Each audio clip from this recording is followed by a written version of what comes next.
What's your name and background? My name is Steve Saltzman. I'm from Durham, North Carolina.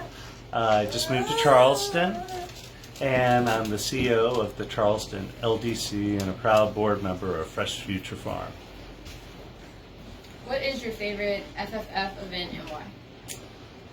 I think being here... Or what's your favorite thing about Fresh Future Farm? My favorite thing about Fresh Future Farm, I mean, I hate to be so simplistic, it's the food.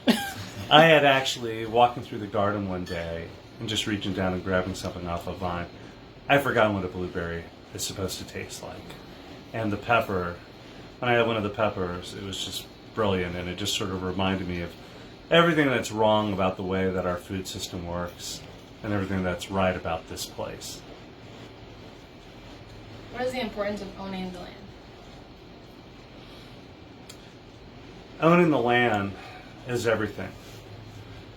A friend of mine, Marcus, told me this morning about how in Charleston, if you go back to 1980, the peninsula was 2/3 black and 1/3 white, and today those numbers are reversed. Historians are going to look back at this period and talk about this incredible transition of African Americans out of the peninsula.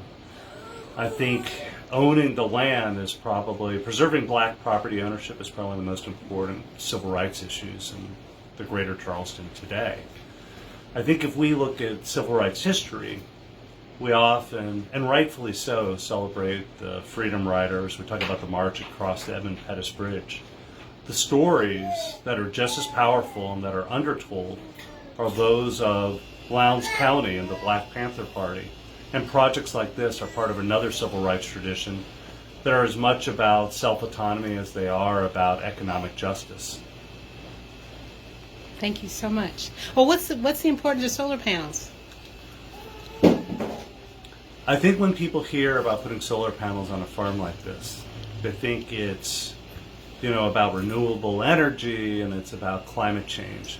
But what people don't realize is that in communities suffering from disinvestment, power is intermittent and it's often infrequent. If you want this farm to be sustainable and to be able to serve the community, they have to have a secondary power source. Questions about potable water don't make much resonance to people living in wealthy neighborhoods. But in communities suffering from disinvestment, having an alternative form of power is essential for the survival of the farm. The other issue that needs to be talked about is that if you look at this farm and you think about solar panels, you think about the fact they don't irrigate, you're actually saying, what should society look like 20 years from now? I mean, this is an example of how things should be organized.